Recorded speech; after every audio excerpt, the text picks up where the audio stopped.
Latur road ही फायद्याची railway आहे. आणि तेव्हा कोर्टाने मान्य केलं आणि ममता बॅनर्जी रेल्वे मंत्री होत्या 2011ला. मित्र आजही करून बघा, 2011च्या रेल्वेच्या अर्थसंकल्पात देशभरामध्ये एकूण 111 नवीन रेल्वे ट्रॅक मंजूर झाले. त्याच्यामध्ये लोह्याहून जाणारी रेल्वे ही 1 नंबरला मंजूर झाली. रेल्वे मंजूर आहे. 2011ला रेल्वे मंजूर झाली. 2012ला पहिला सर्वे झाला. पहिला सर्वे होताना नाले किती आडवे आहेत, गावं किती आडवे आहेत, लोकसंख्या किती आहे, तीर्थक्षेत्र किती आहेत, माळरान किती आहे, काळी जमीन किती आहे, पहिला सर्वे झाला. 2013ला दुसरा सर्वे झाला, जो गटवाईज सर्वे. गटवाईज म्हणजे कोण्या गटातून रेल्वेची रूळ जाणार, तोही सर्वे झाला. लोहा आणि हळदोच्या मधून तुमच्या बाजूने रेल्वेची लाईन जाण्याचा सर्वे झाला. आणि 2014ची विधानसभा आली. मनोहर धोंडेचं तिकीट कापून प्रताप चिखलीकरनं घेतलं आणि काही भांडवल मला लागले, रेल्वेने मंजूर केली. तर मला वाटलं मोठे मोठे लोक मला मंजूर केली, करतील, करू द्या. मी माघार घेतली, गप्प बसलो. 2014 ते 24 पुन्हा कधी कोणी शब्द काढला. जर इथून रेल्वे गेली तर संपूर्ण देशाला या ठिकाणी आपलं लोहा तालुका जोडला जाईल. तरुणाच्या हाताला काम मिळेल, व्यापार पेठ वाढेल, धंदे वाढतील, लोकांना, शेतकऱ्यांना माल कुठेही घेऊन जाता येईल. अनेक फायदे होतील रेल्वे आली तर. पण त्या रेल्वेच्या प्रश्नावर 10 वर्ष या ठिकाणी तुम्ही निवडून दिलेला कोणताही आमदार बोलला. मी आपल्याला शब्द देतो आम्हाला, मी लाईव्ह बोलालो, मी काही खोटं बोलत नाही. एकच उदाहरण घ्या, तुम्ही फक्त 2024ला मनोहर धोंडेला एकजुटीने आशीर्वाद देऊन निवडून आणा. 5 वर्ष संपण्याच्या आत लोह्याहून रेल्वे नाही गेली तर तुमच्या दारात मत मागायला येणार. विश्वासाने सांगतो, अनेक गोष्टी करण्यासारख्या. मी एक काळ होता, मी बघायचो लोह्यामध्ये बॅनर लागायचे, लिंबोटीचे शिल्पकार प्रताप पाटील चिखलीकर. इथं जाणकार माणसं बसलेत, तुम्हाला सगळ्यांना माहिती आहे. मित्र, लिंबोटीचं धरण 1985ला सुरू झालं आणि 1985ला आमदार ईश्वरराव भोशीकर आणि मुख्यमंत्री कैलासवासी शंकरराव चव्हाण होते.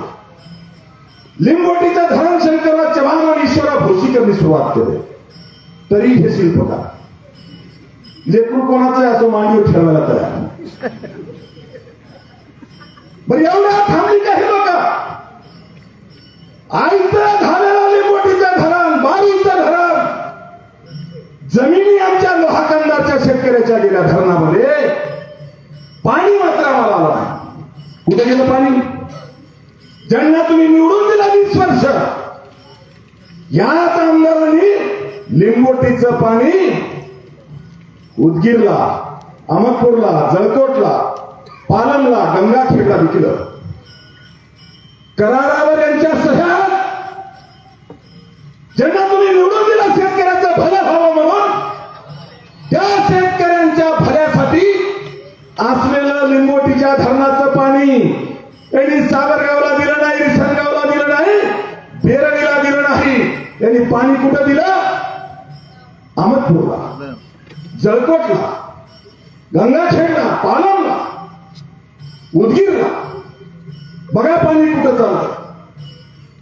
धरण आमच्या जमिनीत, पाणी बाहेर. धरण आमच्या जमिनीत. या भागामध्ये अनेक भोई समाज आमचे बांधव राहतात. त्यांचा पारंपरिक व्यवसाय मासे धरण्याचा. बांधवांनो, गोरगरीब भोई समाजाच्या लोकांना या धरणात मासे धरायचा अधिकार नाही. या प्रताप चिखलीकरचे, शिंदेचे बगल बच्चे यांनी गावोगाव पोके पोचल्यासारखे पोचले, 4-2 आणि त्या धरणाचे कॉन्ट्रॅक्ट ते त्यांच्या बोक्यात आहेत. आणि वेगवेगळ्या म्हणून, गुलाम म्हणून आमचा भोई समाज बांधव त्यांच्या हाताखाली काम करतो, मजुरी. ही अवस्था आमची. इकडे विकास केला गेला नाही. मी अनेक गावांमध्ये फिरताना बघितलं, काही गावांमध्ये गेल्याच्या नंतर लोकांच्या तक्रारी, सरपंचाच्या तक्रारी, जलजीवनची नळ योजना आमच्याकडे काम आलं आणि अर्धवट काम करून कॉन्ट्रॅक्टर पैसे घेऊन निघून गेले.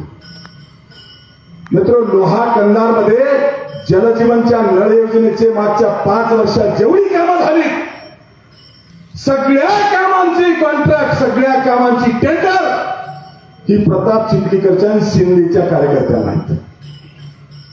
आणि हे एवढे माजले, प्रत्येक गावात 1 किंवा 2, जास्त नाही, भ्रमात राहू नका, 1 किंवा 2 तुमच्याकडे आहे. कुठले काम आलं की त्याला मिळणार, बोके पोचण्यासारखे गावागावात 1-2 पोचणार आणि सामान्य गोरगरिबाचं रक्त पिणार. एका गावात नळ योजनेचं पाणी आलं नाही, अर्धवट नळ योजना करून पैसे उचलून घेऊन निघून गेले. अनेक ठिकाणचे रस्ते मला माहिती आहेत, फक्त कागदावर बिलं उचलले, जाता येत नाही गावांमध्ये. ही अवस्था. काय विकास केला? हे बड्या बड्या गप्पा मारतात, काय मारतात, आम्ही हायवे आणला. हायवे तू आणला, आपल्याला कळते ना. तर बाबा, हायवे नितीन गडकरींनी आणला. नितीन गडकरींनी आणलेला, नागपूरहून आणलेला हायवे लोहा आलं की काय हवेतून उडून जाते का? पण नितीन गडकरींनी आणलेला हायवे आम्ही आणला म्हणून सांगत फिरणार. जा ना इकडे तू कर्माच्या वाडीला जाऊन बघ. अबो आपण कुठे गेलो होतो? घोटक्याला जाऊन बघ. नरडीचा घोटच घ्यावा वाटतो. अरे 75 वर्षामध्ये तुम्ही रस्ता दिला नाही, पाणी दिलं नाही, लाईटची काय अवस्था? आता तुमच्याकडे धोंडे येणारे म्हणून लाईट घातली, जाऊ द्या. भ्रमात राहू नका. सूर्य झाकला म्हणून कोंबडा आणायचा थांबतंय का? थांबत नाही. आणि यांची बत्ती गोल झालेली आहे. आता अवस्था प्रताप चिखलीकर असेल, शिंदे असेल, यांची अवस्था अशी आहे, हे दोन्ही बल्ब शार्ट झालेले. आता उगाच शार्ट झालेले बल्ब कधी काँग्रेसच्या होल्डरला लाव, कधी भाजपच्या होल्डरला लाव, उजेड पडल का? पडत नाही. कोणी होल्डरला लावा, कारण होल्डरचा काय दोष आहे? दोस्त बल्बचा. आणि शार्ट झालेले बल्ब लोहा कंधारच्या जनतेला मला हात जोडून विनंती करायची आहे, आता शार्ट झालेल्या बल्बला नादाला लागू नका. उजेड तुम्हाला मिळू शकत नाही. विकास पाहिजे. आपल्याला दुसरं उदाहरण देईन. कैलासवासी केशवराव धोंडे आमदार असताना फुलवडच्या माळावर एमआयडीसी आली. काय दिवे लावले एवढ्या वर्षात? त्यांनी एमआयडीसी आणली, पण कारखाने आणले नाही. आमच्या भागातल्या तरुणाच्या हाताला काम मिळावं याच्यावर कधी विचार केला नाही. कोणी व्यापाऱ्याचं भलं व्हावं याच्यावर कोणी विचार केला नाही. त्यांच्या राजकारणासाठी कंधारच्या व्यापाऱ्याचा धंदा धुळीला मिळवा. यांची दुकानं पाडली. 12-13 वर्ष झाले. यांच्या मोठेपणासाठी आणि यांच्या राजकारणासाठी बांधवांवर राजकारण गोरगरिबाच्या पोटावर पाय देऊन करणं चालू आहे. याचा बदला घ्यायचा असेल तर 2024ला चळवळीतला म्हणून तुमचा कार्यकर्ता म्हणून मला आशीर्वाद द्या. तुम्हाला विश्वासाने विकास दिल्याशिवाय इथं करण्यासारख्या अनेक गोष्टी आहेत. मी आपल्याला एक उदाहरण सांगतो. एमआयडीसी फुलवाडा झाली. आपण याच भागात राहतो. पोलीसवाडीच्या वर जा, घाट आहे. घाटापासून वर निघा, कंधार तालुका संपेपर्यंत माळरान आहे. आणि ह्या माळरानावर सीझन मध्ये सीताफळ येतात. एक उदाहरण देतो. ज्याला या ठिकाणच्या तरुणाच्या हाताला काम द्यायचंय, या ठिकाणच्या तरुणांना पोट भरायला पुण्याला आणि मुंबईला जायचं नाही, जाऊ द्यायचं नाही, त्याच्यासाठी एक उदाहरण सांगतो आपण. या माळरानावरती सीताफळ आहे. त्याला काही उगवण करावं लागत नाही, राखण करावं लागत नाही, नैसर्गिक रीतीनं फळं लागतात. जर त्या भागातला आमचा शेतकरी किंवा तरुण कार्यकर्ता जर इथं सीताफळाच्या प्रोसेसिंगचा कारखाना, प्रक्रियेचा कारखाना जर फुलवडच्या एमआयडीसी टाकला असता तर 1000-2000 पोरं कामाला लागले असते. आणि त्याला जोडून माळरानाच्या सीताफळ तोडून आणून आमच्या शेतकऱ्याला, मजुराला, पोटाला काहीतरी मिळाला असता. एक पर्याय आपण जर घेतला असता, सीताफळाचं प्रक्रिया करून जर त्याचे पॅकेट बनवले तर बाहेर देशामध्ये त्याला भाव आहे. आमच्याकडे मारणाला फुकट आहे, त्याचा जर फायदा घेतला असता तर हजारो तरुण पोरांच्या हाताला काम मिळालं असतं. आमच्याकडे कॅचमेंट एरिया ज्याला म्हणतात, मी लहान होतो तेव्हापासून ऐकतो धोंड प्रकल्प झालाय का हो?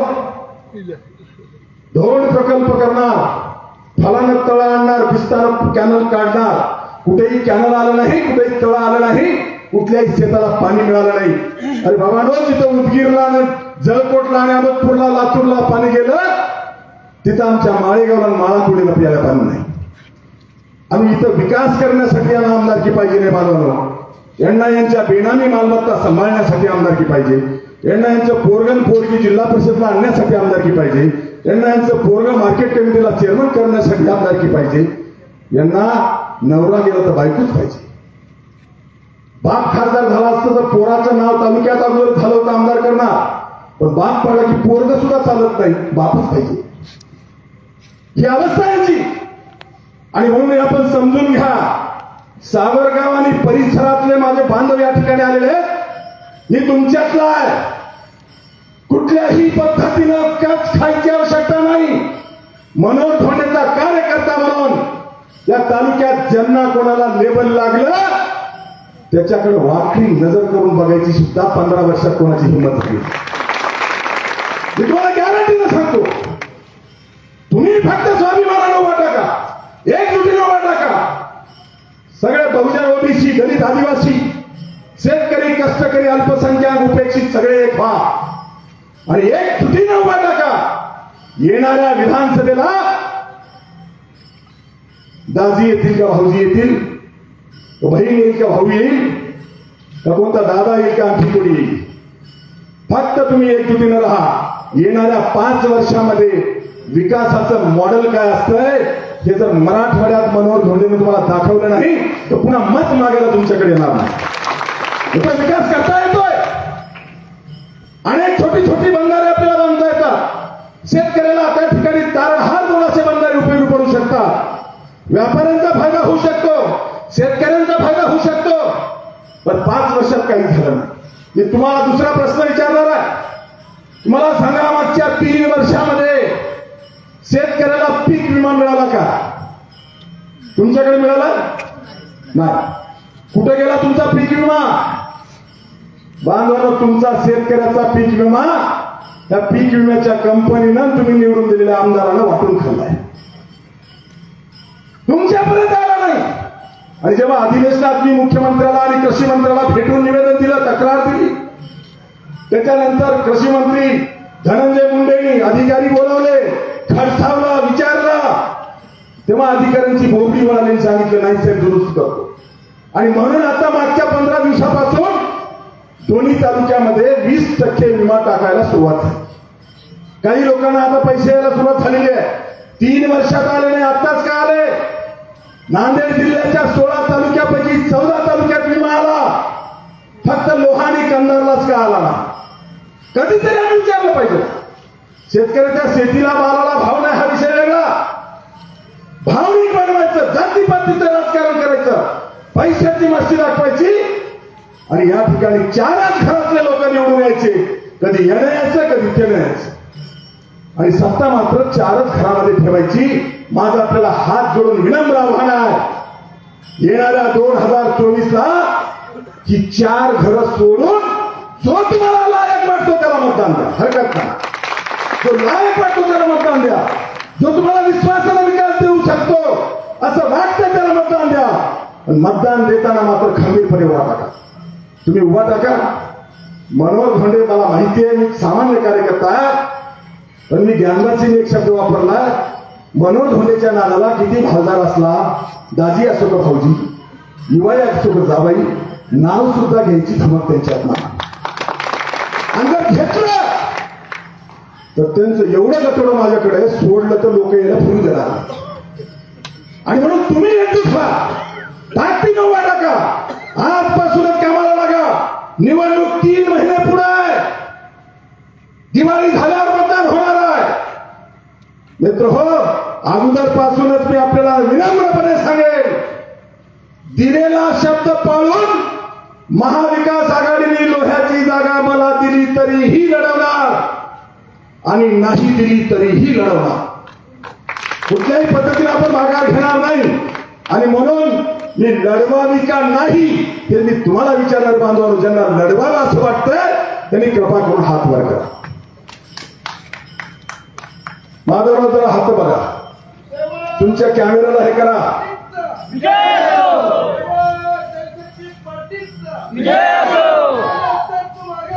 हम तुम्हारे साथ हैं, हम तुम्हारे साथ हैं. धन्यवाद बांधवांनो. अन्याय की वार, आपकी बार धोंडे से आमदार बहुत हो गई अन्याय की वार. प्राध्यापक धोंडे सर तुम आगे बढ़ो. जनशक्ती पार्टीचा बहुजन एकजुटीचा, विजय असो, बहुजन एकजुटीचा, विजय असो, शेतकरी कष्टकरी एकजुटीचा. विजय असो. धन्यवाद. बांधव मी आपल्याला नम्रपणे या ठिकाणी सांगतोय की कुठल्याही पद्धतीनं कच खाऊ नका. आजपासून कामाला लागा. आमच्या धनकुमार शिवणकरांनी सांगितलं सर्वे चालू आहेत. त्या सर्वेच्या लिस्ट मध्ये मनोहर धोंडेचं सेवा जनशक्ती पार्टीचं नाव नसेल असेल तर पक्षाने नाही. नसलं तरीही मला एका गावात कार्यकर्त्यांनी सांगितलं, ते आम्हाला विचारावं लागलं 3-3 वेळेला तीच नावं घेऊन. मी म्हणालो नाही, मनोहर धोंडे सर सेवा जनशक्ती पार्टी आहे. ते म्हणाल आमच्याकडे नाव नाही. मी त्याला कोंडून टाकलं. आता आमचे कार्यकर्ते पुढे गेलेले आणि तो काय विचारतोय त्याच्यावर लक्ष न देता एकजुटीनं सांगा. आणि मला विश्वास आहे जर बहुजनाची, सामान्य शेतकऱ्याची, कष्टकऱ्याची, दीनदलिताची, अल्पसंख्याकाची एकजुटीची जर उभा टाकली तर लोहा कंधारमध्ये सामान्य जनतेचा उमेदवार असलेल्या मनोहर धोंडेच्या विजयाला कोणीच रोखू शकणार नाही. ही ताकद तुमच्यामध्ये आहे. ती ताकद आपण उपवा, एकजुटीने उभा टाका असं नम्र आवाहन करतो. आणि शेवटी या शाखेच्या पदाधिकाऱ्यांची मी घोषणा करून त्यांचं या ठिकाणी स्वागत केलंय. आजच्या व्यासपीठाला मी 2 पद सेवा जनशक्ती पार्टीचे जाहीर करणार आहे. लोहा आणि कंधार तालुक्यामध्ये पद आपण इतरत्र देणार नाही. फक्त तालुका अध्यक्ष, शहराध्यक्ष